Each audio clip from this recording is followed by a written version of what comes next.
You have holes of opportunity right there under your nose that are just waiting for you to take action on. We're going to talk about finding them and what's the next step. Come right back.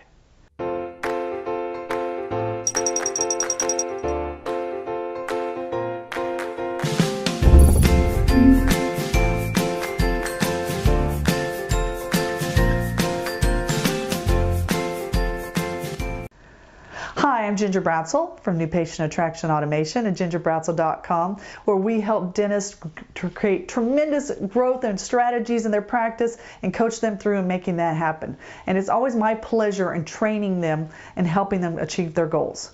And one of the first places we look with our students and our private clients is what holes of opportunity are right there.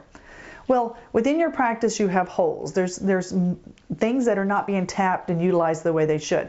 Everyone's always focused on new patients. I need to go somewhere else. But right there, and I always say right under your nose, there is an opportunity or two or three that you could be capitalizing. Because we can take growth horizontally, we can take growth vertically. And most people are just focusing on the ascension, the vertical growth. But what can we do in the practice to expand it and grow out? What things are there? So that's our internal holes that we're not filling. But also there's holes of opportunity in your community. There are people who are not being served, that there's not a dental practice out there that's really serving their needs. And it might be based on demographics, it might be based on ethnicity, it might be on dental needs, it might be on scheduling needs, it might be on financial needs. There is tons of patients, and everyone is fighting in these bloody waters for the same people over and over again when they can be swimming in a blue ocean and taking advantage of those holes of opportunity that are right there under their nose. So as a team exercise, this is your assignment.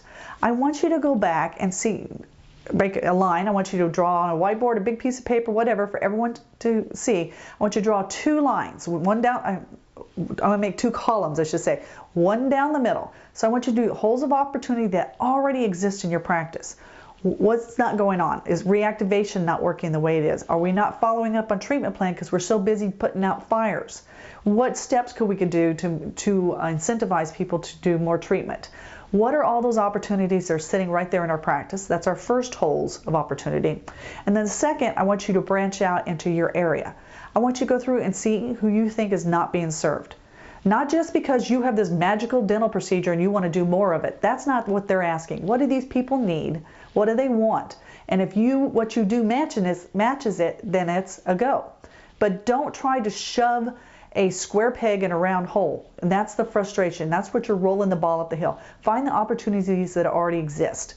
And if you can serve those opportunities, and you do it already well in your office, or with minor alterations that you can serve them, this is your chance to jump on. So this is your task for this week's team meeting. I want you to go through and draw on a big piece of paper that line down the middle and find your opportunities that are already in the practice and the ones in your area. And then your job is to take action on 2 to 3 of those.